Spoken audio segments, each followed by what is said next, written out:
Hello, beautiful souls. You're listening to the Angels and Awakening podcast. I'm your host and author, Julie Jancis. Did you know that you can listen to this show everywhere podcasts are found? It's true. Now, I have 3 free gifts just for you. First gift, I give away a new reading each week to a person who's left a 5-star positive review of this show, then submitted it to me using the contact form at theangelmedium.com/contact. I hope I'm calling your number next. Second gift, if you'd like a new daily angel message, join me on Insta at Angel Podcast. Third free gift, if you'd like to know the name of one of your guardian angels so that you can work with them even more closely, go to the homepage of my website, theangelmedium.com, and submit your contact info at the very top. I'll email you back personally with the name of one of your angels. Okay, as we begin the show, I want you to feel the presence of your angels surrounding you. And just know that the loving, positive messages you resonate with today are messages for you from your angels and loved ones on the other side. Hello, beautiful souls. Welcome back to the Angels and Awakening podcast. I'm your host and author, Julie Jancis.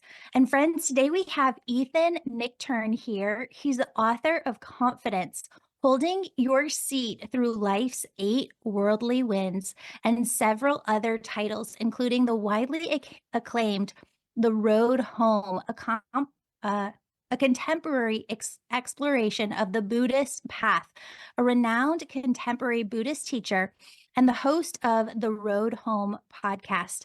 Nichtern has offered meditation and Buddhist psychology classes at conferences, yoga studios, Yale, Brown, NYU, and he's been featured all over CNN, NPR, the New York Times, Vogue.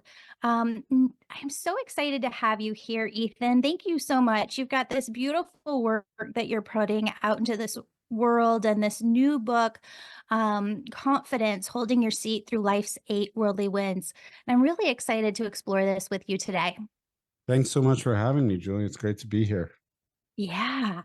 So I like how you put this concept into winds because I love feeling the energy of things, and instead of looking at things as challenges or obstacles or crossroads, looking at things as wins feels better. Can you explain what those wins are and how they can really impact our confidence? Sure. Yeah, I mean, well, so this book came from really whenever I talk to anybody about mindfulness meditation or their study of Buddhism, eventually we end up talking about confidence. And so I really went looking for ways that the Buddhist teachings could have either metaphors or teachings or practices that directly related to confidence. And there are a lot of themes in Buddhism about this notion of wind, and there's a lot of themes where we look at the energies of the world or the energies of our mind, the forces that move us, and in this case, the forces that can kind of knock us off our balance, knock us off our seat as winds. And there's this classic teaching and called the 8 worldly winds, and these are basically the experiences of life that, if you live as a human in the world, are going to affect you. And there's 4 of them are things we hope will happen and try to make happen and hold on to: pleasure, praise, fame or recognition. At least, I don't know if we want to be famous, but recognition for our work and our way of being in the world, and just success overall, right? So we have these winds that kind of like prop us up, and then we have these winds that knock us down, which are the kind of more feared aspects: pain, criticism, insignificance, not being recognized, not being famous, not being known, and failure in general, right? So I was moved by that image of wind. There's also in Tibetan Buddhism, there's this which was the tradition that I inherited from my family who studied Tibetan Buddhism and mostly practice and teach. There's this notion of a being called the wind horse, which is kind of confidently riding the winds of life. And, one of the images that really came to me that felt so uh, central was I looked this up. When you're at like outside a car wash or a car dealership, those guys, those balloon The ones guys, that kind of like wave their hands and go all yeah, over. yeah. They're called tube men. I looked this up in Japan. They're apparently called sky dancers. And, when the breeze hits them, I'm thinking of that Donovan song, Catch the Wind, right? When the breeze hits them, it's like everything is right in the world. They're cheering on everybody who passes. And then if the breeze hits them the wrong way, they just droop like, the saddest little beings. So I was really interested in, looking at, it's also Buddhist teacher Pema Chodron talks about the weather of the mind.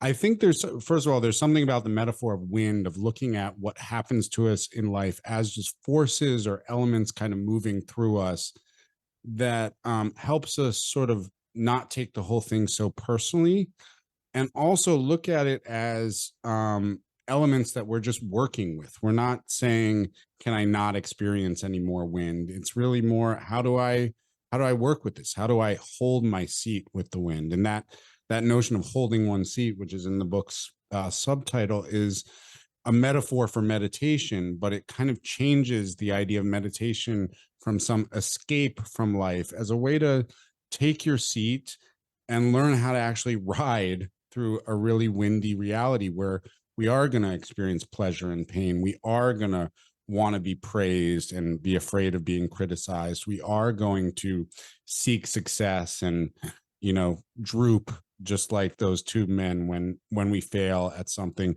We do want to be known. We don't want to be insignificant.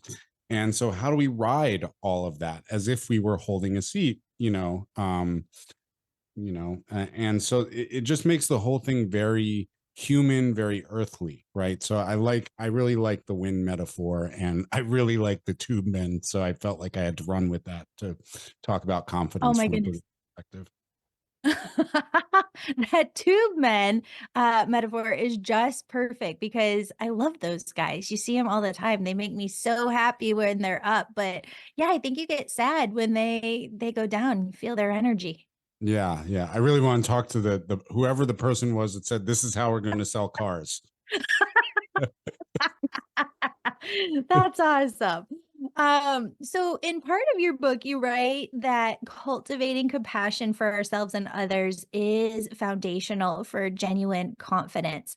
I want you to talk about like why is self-compassion so important and how does it help us ride out those 8 worldly winds? Yeah. Well, I mean, I think the first part of compassion that I talk about is just being able to empathize, right? Just which is just the basic ability of being able to feel what is being felt, to empathize with another person. I know your mom, you obviously know how to empathize, right? To just feel like, what is this person feeling? And to make that sort of just inhabit that without it being a problem, without it being something foreign. And so when we start to practice self-compassion, we're just feeling what we're feeling, and so with confidence, and this book is really about the struggle with confidence. That's really why I wanted to write this, because as a meditator, as a Buddhist teacher, this is something I've struggled with throughout my life. The ways that we get knocked off, the ways we feel deflated, the ways we have a really hard time believing in ourselves, they're very normal. you know they've actually happened to every human throughout history. So I think that process of self empathy is just feeling our humanity, like, oh, how do I feel right now? Oh, I really don't want to be criticized. And I know, like when you write a book as a writer, that's a big moment that you're like, I don't want to go on Goodreads or Amazon and read my reviews, right? That's very normal, right? So just to empathize with that feeling and go, okay, nobody wants to hurt that way, right? And when you put something out in the world, you want people to like it, so that's very normal. And out of that empathy grows care, and then grows like a sense of agency, like how can I actually help myself um be content, be at ease, be well. And so I think we often have a hard time empathizing with ourselves, and that's why I think of all the like meditation teachings that have really made their way into Western psychological society, self-compassion, which is a set of teachings that originally comes from Buddhism. I'm thinking of people like the therapist and psychologist Kristen Neff, Christopher Germer, have really made self-compassion practice kind of a huge part of their psychological teaching. It's because we have a hard time feeling what we're feeling and normalizing it. And I think that's the first thing we all need to learn if we're going to develop confidence. It's not something we're already supposed to have. It's like, oh, you're afraid, you know yeah, Yeah. well, welcome to a human body. Welcome to a human nervous system. It's normal. From the outside looking in, it appears to me that most people don't get the functionality and step-by-step process of how this works because it happens so quickly in our Hmm. daily lives. Yeah. And so much is flying at us, and we have so many thoughts, and we just can't stop to think about it because we have to get lunch made and we have to get our kids out the door, and this person's running late, and then you got to get somebody over to tutoring, or you got to, X, Y, and Z fire comes up that you got to go put out. But I think you're on to something. We just had Emma Seppala on yesterday, Yale professor who's a happiness expert, and she has this quote that the happiest people she has found are the people who have the most compassion and the most self-compassion for Yeah. themselves. Um, but let's kind of break this down for it's happening in a split second. You see Yeah. something, I mean, maybe you're on Facebook, Instagram, TikTok, and you see something, somebody says something, it sparks a feeling within you, and then we shut down because we got to go to the next thing. How can we make space for ourselves to process things when we're going so fast in life? Yeah. Yeah.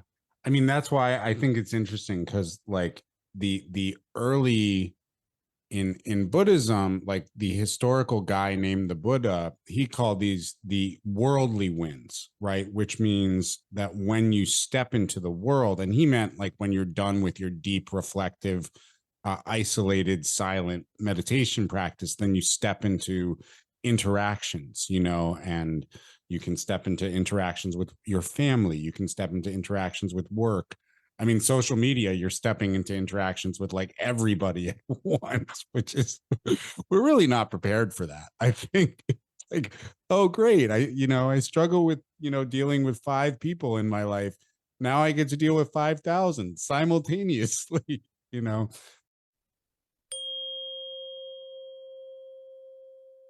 Ready for a little getaway that completely resets your energy? We're hosting a live in-person spiritual retreat called A Whole New You. It's the weekend of October 4th in Oak Brook, Illinois. This spiritual retreat is all about your own personal healing and growth, reconnecting with yourself, learning to connect with your angels. And I'm going to talk about all new angels that I've never talked about anywhere before. And you're going to leave with more personal peace, purpose, clarity, and confidence than ever before. Learn more and see the itinerary at theangelmedium.com/retreat. That's theangelmedium.com/retreat. Links are in the show notes. And friend, I cannot wait to meet you and hug you in person.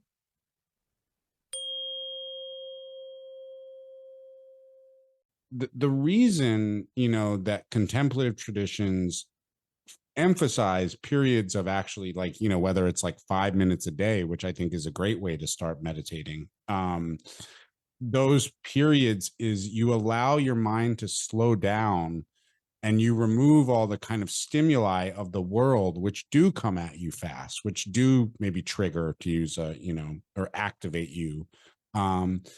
And you allow yourself to be, one friend calls it a flight simulator. You're just watching what your mind and body does when you don't have to, for a few minutes, interact with the world. And there you have a chance to just see kind of what happens, how and stimulus leads to a feeling, and then leads to a desire to either chase a certain thought or chase a certain behavior, etc. I think it's really important to take the practice, as we like to say, off the seat or off the cushion, and into our life in the world.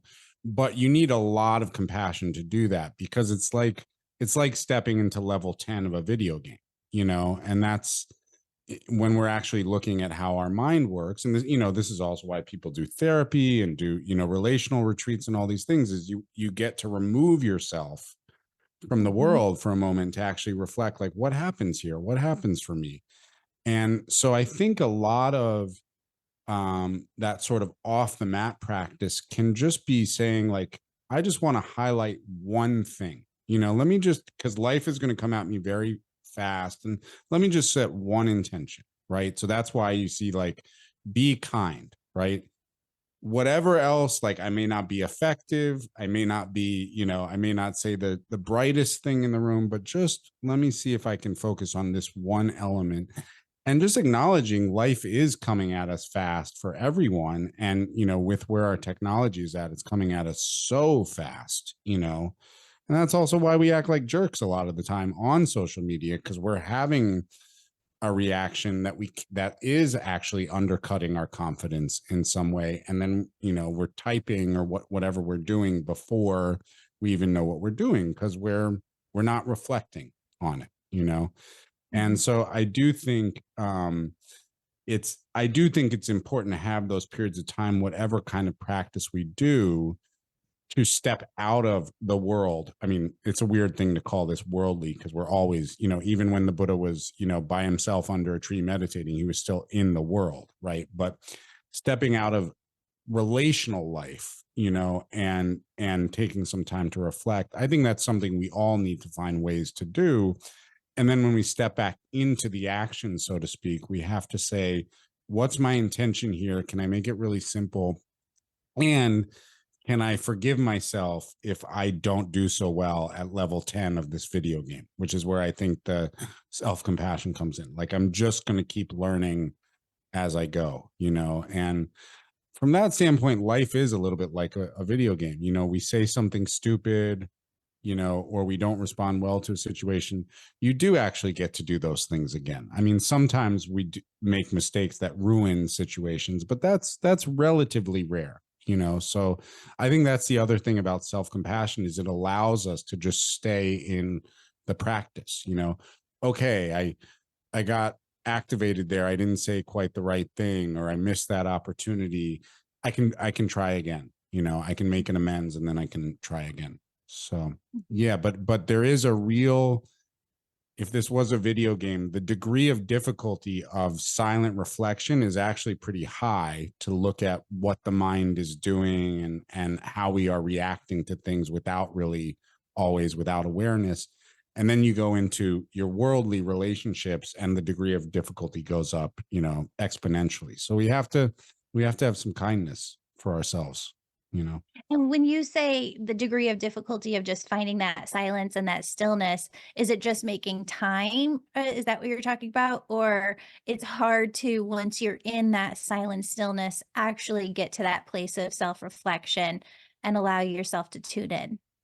Yeah, yeah. I mean, I just mean it's hard to even figure out what's happening in your Yeah. mind and your body. So, and it's unfamiliar. So a lot of people struggle, when there's a silent meditation practice, because just stilling the body, which is why I think, short periods of time and trying it in a lot of different ways. A lot of times people, when they've meditated, they've only tried one type of meditation and said, oh, I was restless the whole time, or I couldn't stop thinking.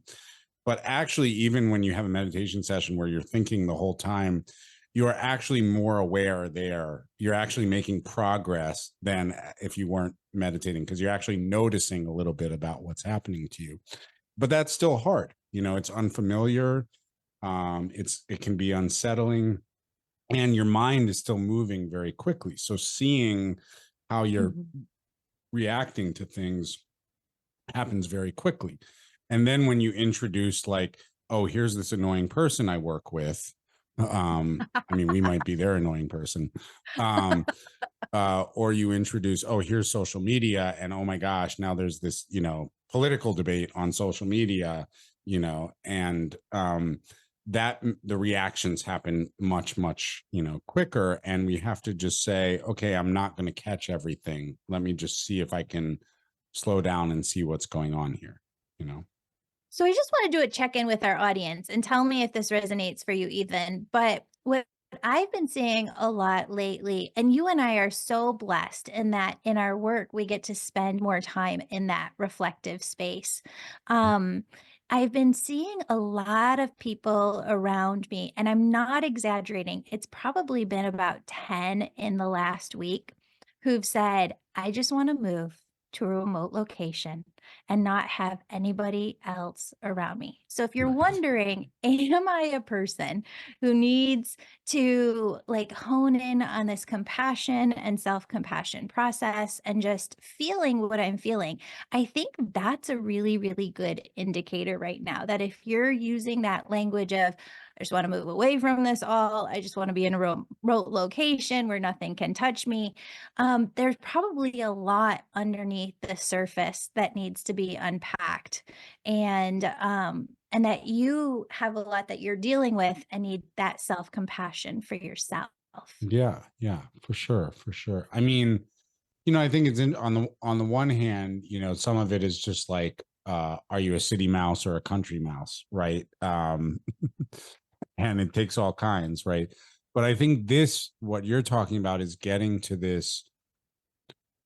I think all of us need to balance the amount of time that we are with ourselves in some way to really actually go in and see what's going on, and the amount of time that we are amongst other people, and sometimes I think when we just want to run away from it all, it might be because we haven't had enough time to reflect, to do that practice, the way in my other book, The Road Home, I talk about looking at kind of life unfolding, our experience of life, where we're always interdependent with other people, right? Even if you run away, you're still interdependent with the other members of your society. You're interdependent with nature, right?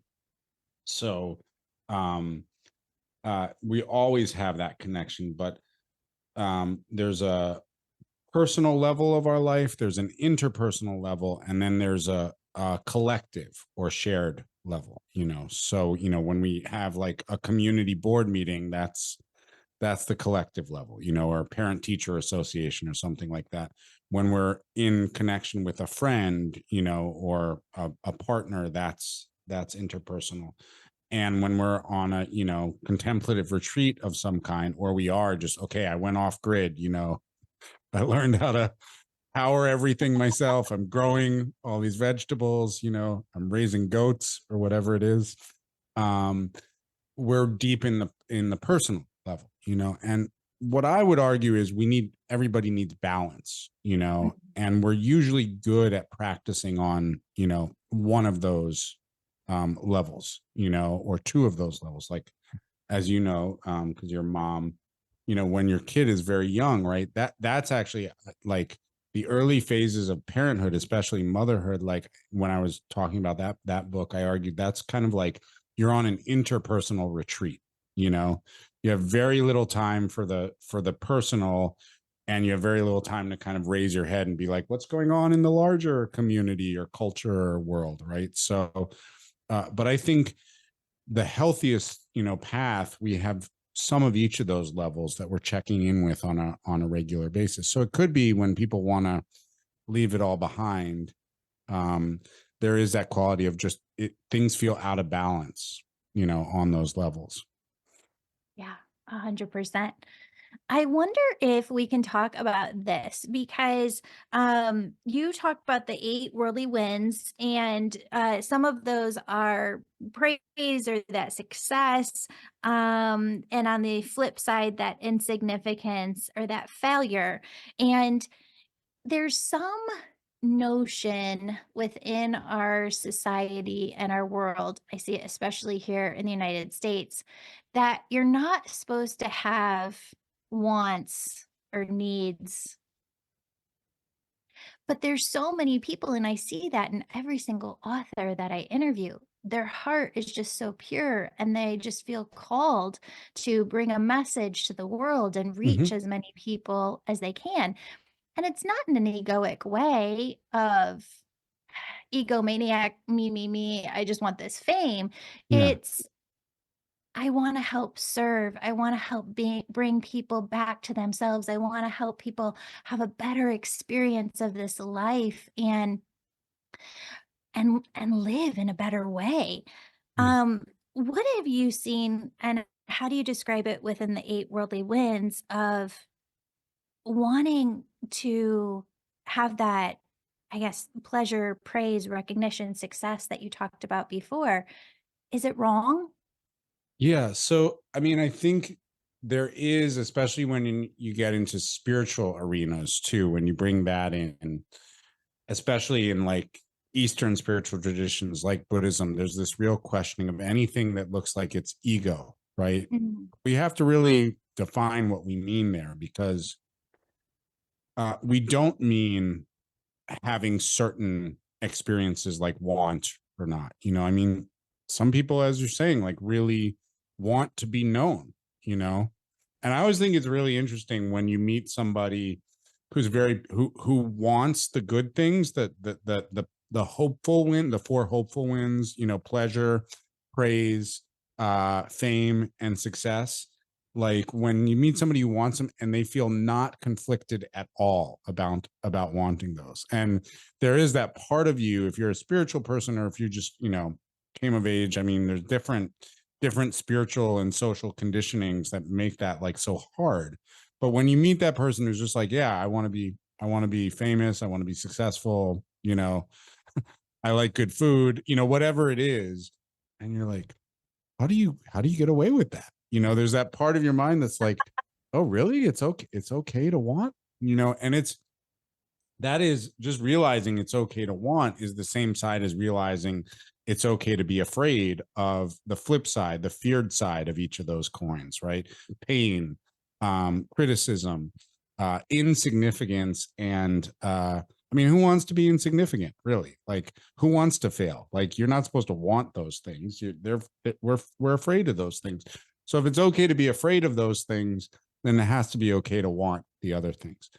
And there is a questioning of when we fixate on an identity, right? That's really what we mean by ego. Is there an identity that we're fixating on?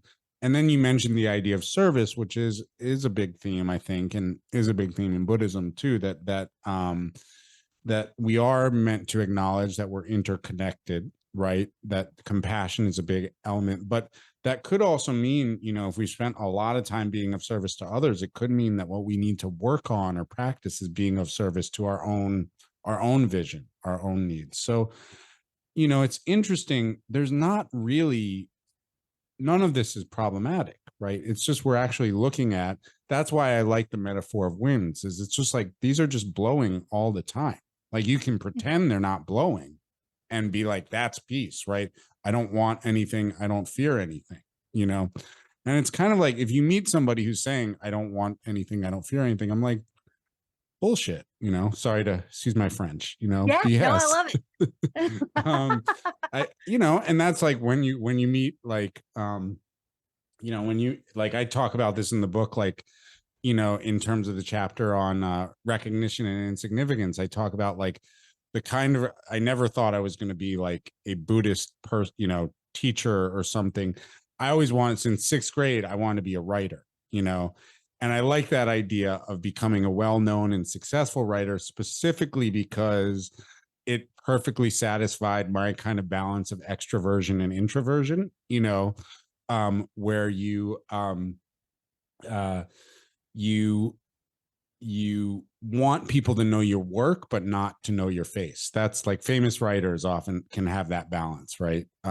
So you can sort of look at like, oh, this is how this works for me, and that's okay. I'm not going to get away from that. Like, or maybe your desires change, right? Maybe your hopes change, but we don't have to spend so much time problematizing them.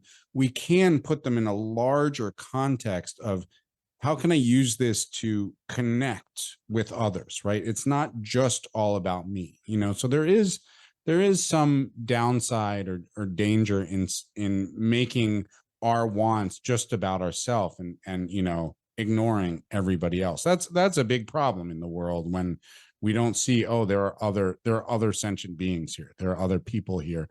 But just actually, I think we all need to like just hang out with somebody who has a completely pure relationship with wanting, like the divas, except in whatever work you're trying to do, whatever way, just like they just let themselves want, because that's not actually ego from the perspective of the teachings I come from. The ego is when there's a big narrative around it, there's a big fixation around it.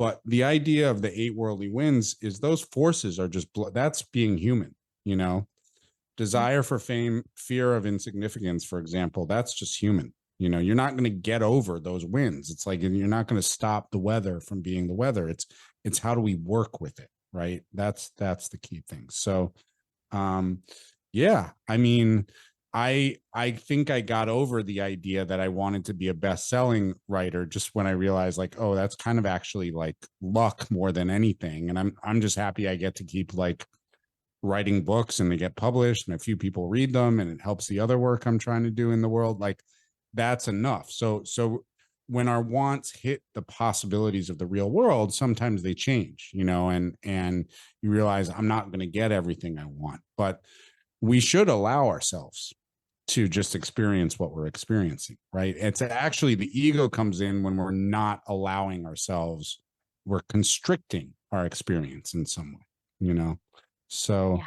I think it's really good to think about what we hope for or what we want. Hmm. What happens when we constrict it?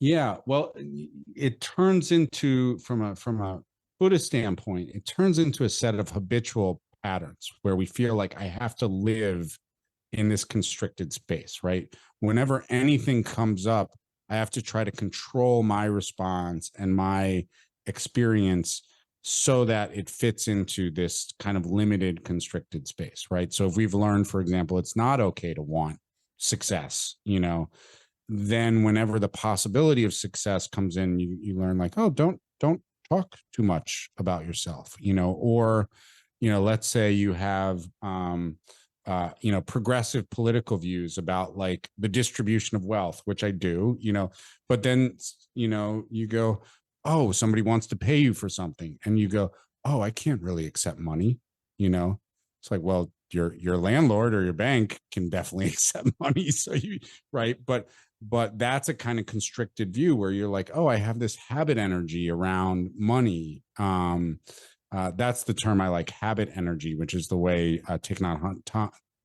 Hanh talks about the Buddhist idea of karma, right? That we have some kind of narrative or storyline that we try to fit all of our experiences into this limited box.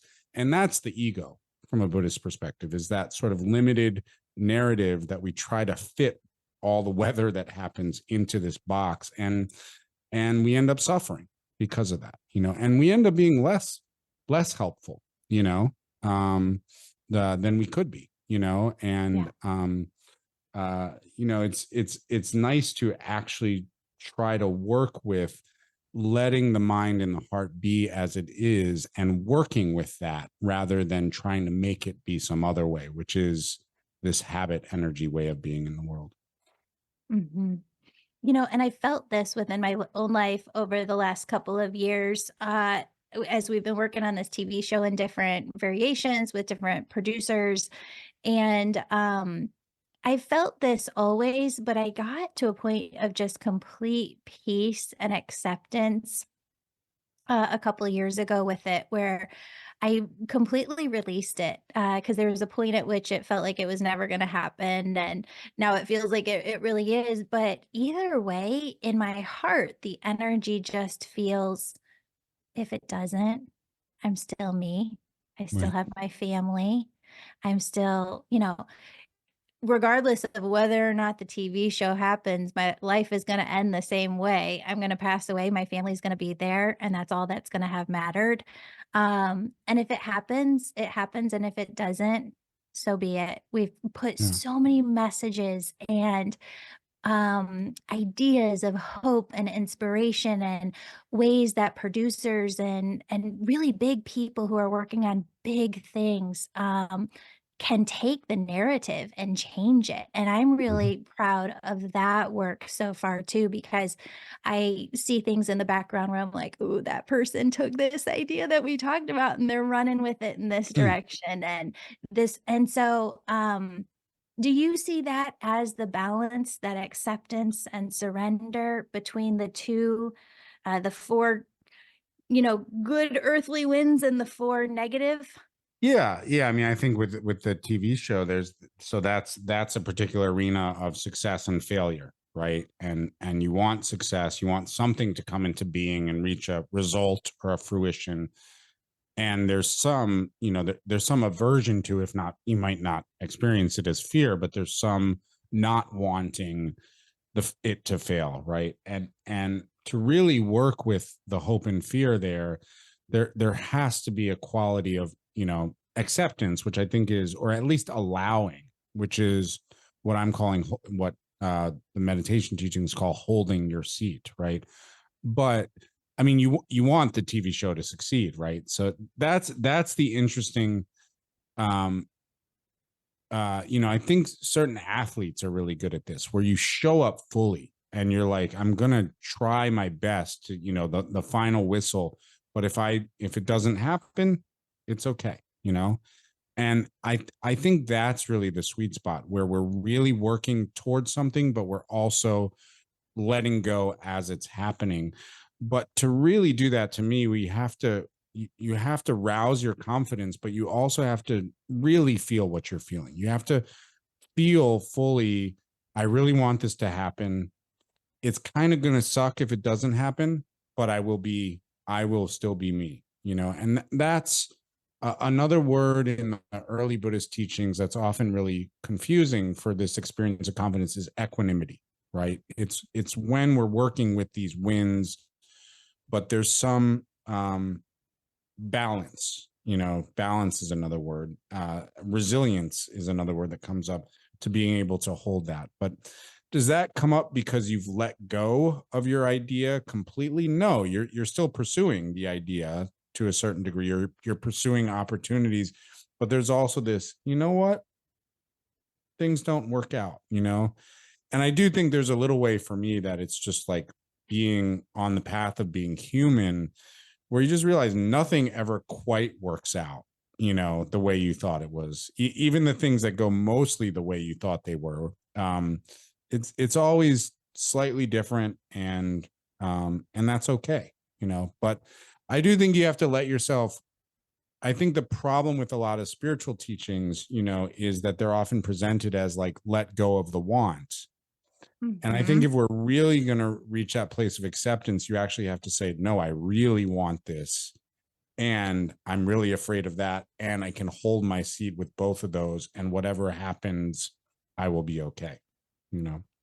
Is there a term for that duality within life where you're holding those opposite, like making space and holding within yourself of that self-compassion, the duality of both feelings?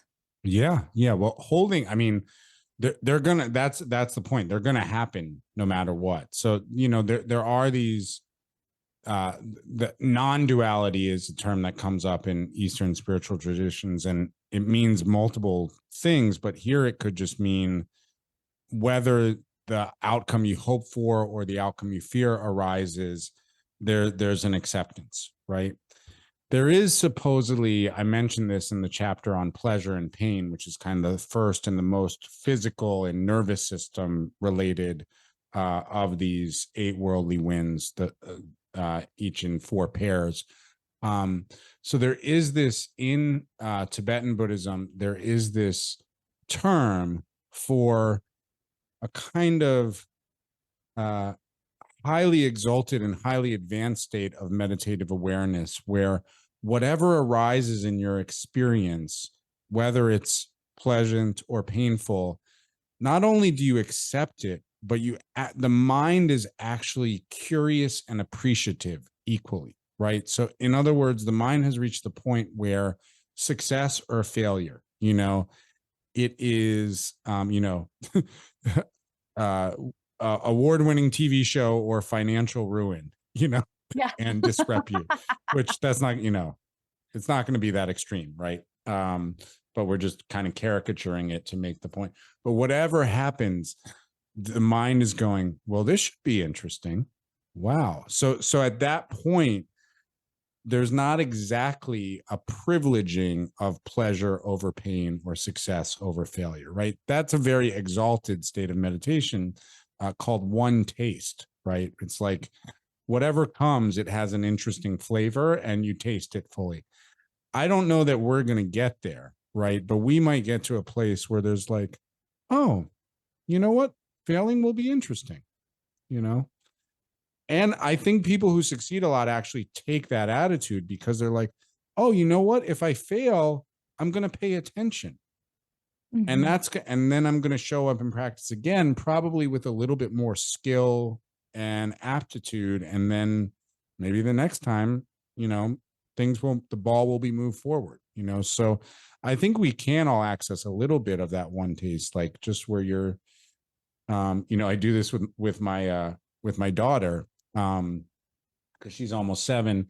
We just have a rule for food in our house. You're not allowed to say ew until you taste it, right? I like that. So, and then you can say ew, right? If you've actually taken a bite and you don't like it, then you can say ew. But the preemptive ew, but that's interesting because we do, and I think one taste kind of brings this home for me.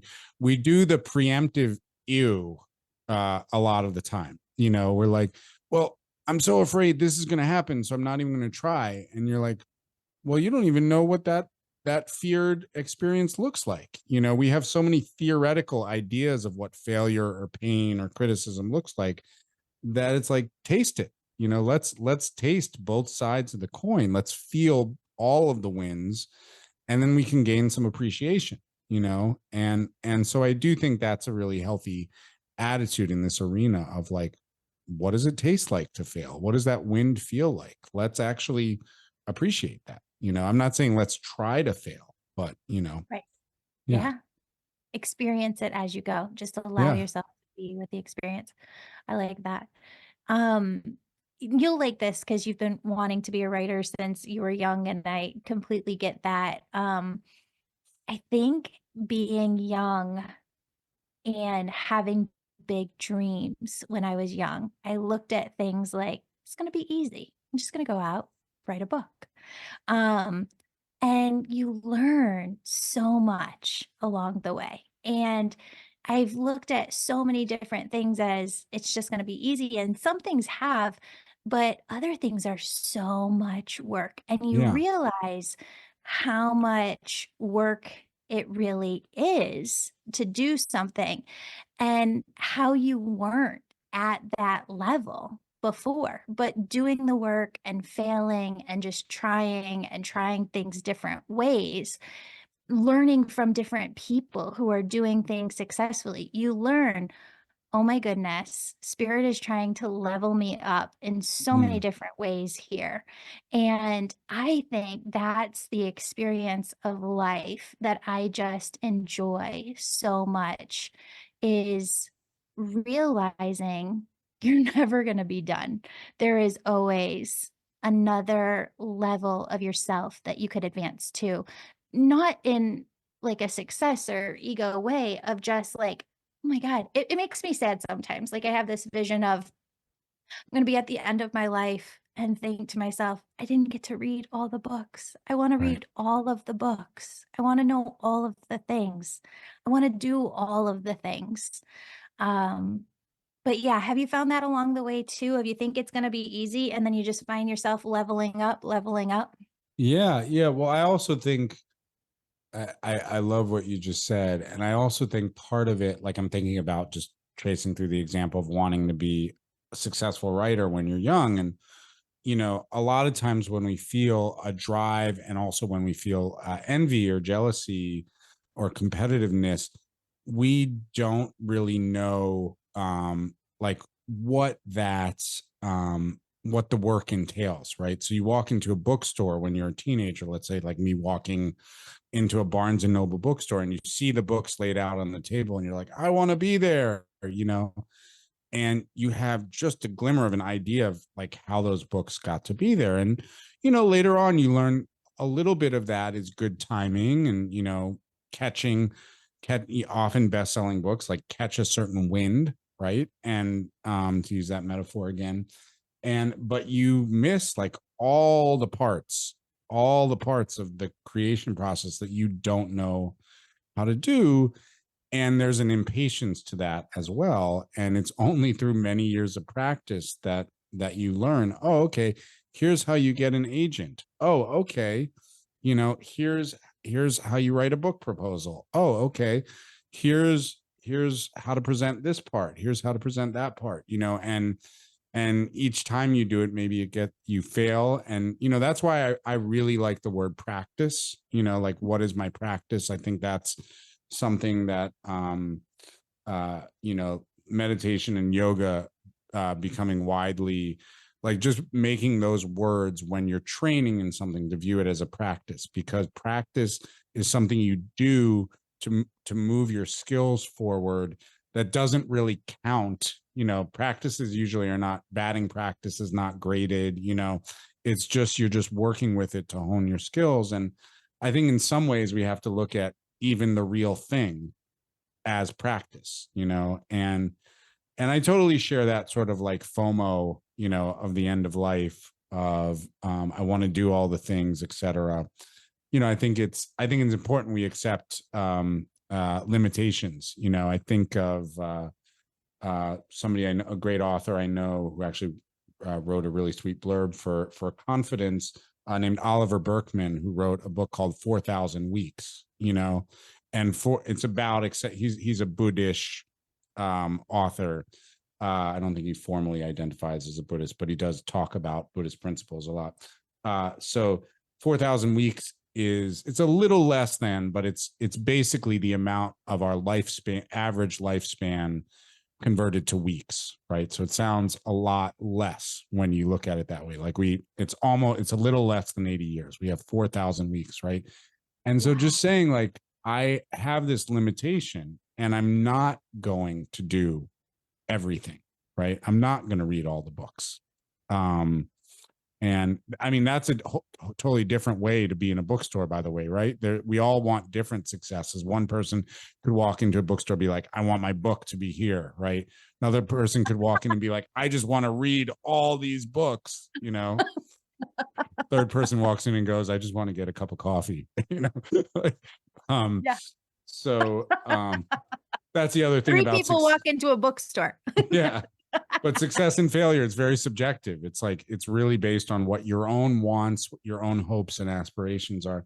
So there is something beautiful about that book, just really accepting like some limitations of life and then saying, so what's important to cultivate in life, and I think the most important thing to cultivate is an attitude towards whatever, the world throws at us next, or whatever our aspirations are. It's the attitude and the view that we take are more important than whatever specific thing we're doing right now, because our view is global, and whatever we're doing right now is really just contextual to what's happening right now. I mean, there have also been 1,000 ideas for books that I had that felt really important at the time that either got 3 pages written or never got written, right? So it's not, this thing that we're doing is not necessarily going to be the thing. Yeah. So Yeah, no, I get that sort of, but that idea, what you're calling leveling up, is just going deeper and deeper into, I really want to practice with this situation. I want to work with my being, uh, whether we focus on the terminology of mind or heart or spirit, I think those are all in some ways saying exactly the same thing. It's just different kind of source terminologies. And yeah, it's really the most important thing. We've talked a lot about confidence and how you get to that place of confidence in different ways. Any last parting words on confidence and how we really step into it? I think it's easier for some than others. And for those that I work with, that confidence doesn't come easy to them. So much of me just wants to step into their body and just help them Yeah. mechanicalize it from the inside and do it for them so that they can see what it feels like. Any parting words for them? Yeah. I mean, with the folks I work with, what's so interesting to me about confidence, first of all, viewing it as a practice, right? That you're always going to have the experience of life are always going to be striking us as wins, right? And there's some arenas of our life where we can hold our seat really well, where we can manifest confidence really well. And that's the thing, I think, is everybody has confidence in some arena of life. Some people are like, my career's going well, but holy crap, my personal relationships.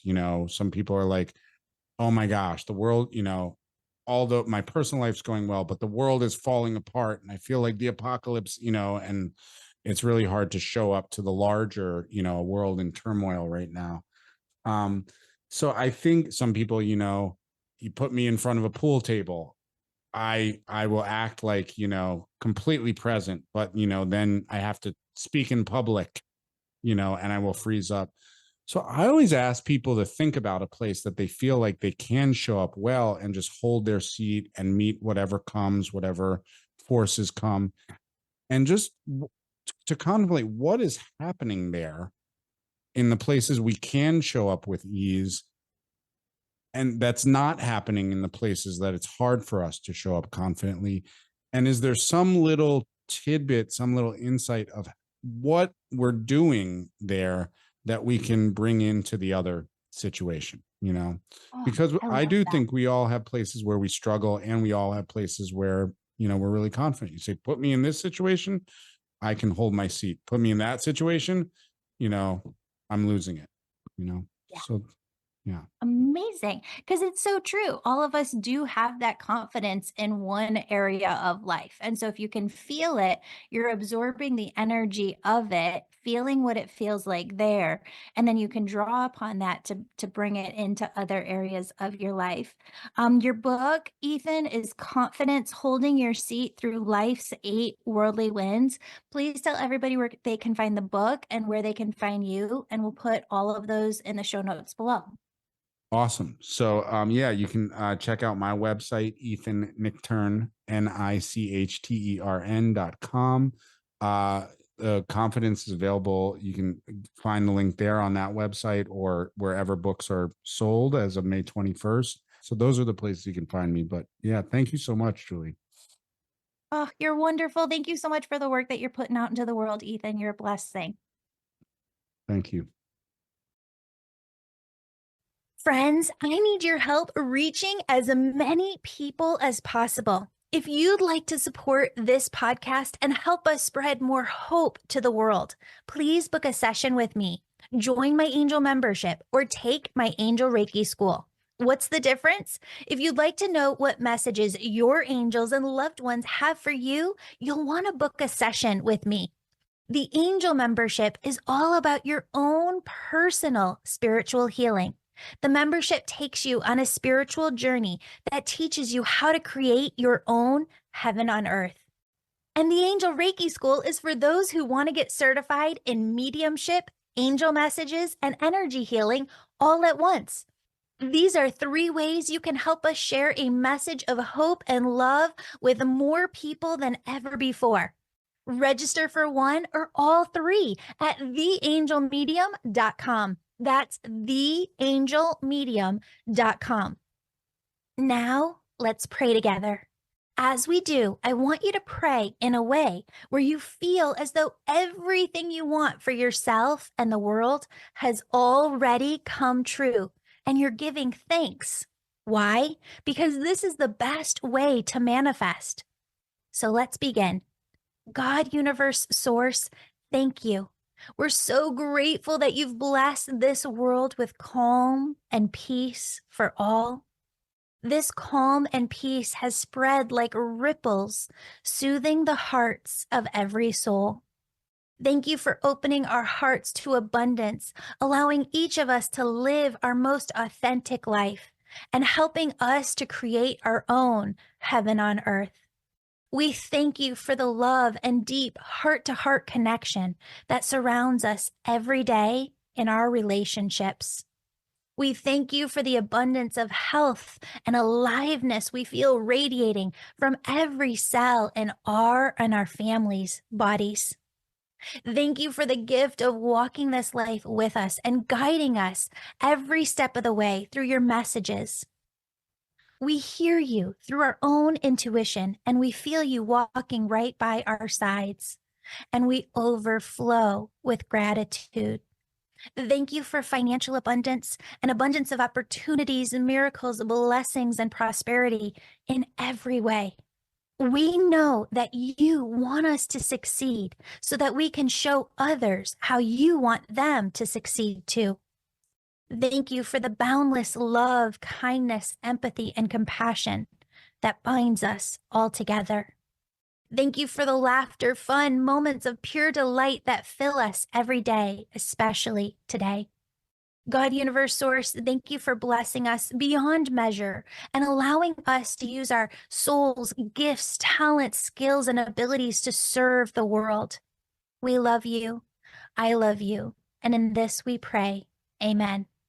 Friends, we're working on some pretty major things over here. And if you wouldn't mind saying a little prayer that these things come to fruition if they're God's will, we'd so appreciate it. And please add a little prayer in for any specific thing you need right now too. Have a beautiful, blessed day. And don't forget to submit your contact info at theangelmedium.com if you'd like me to channel the name of one of your angels for you. Sending you peace, bliss, and many blessings.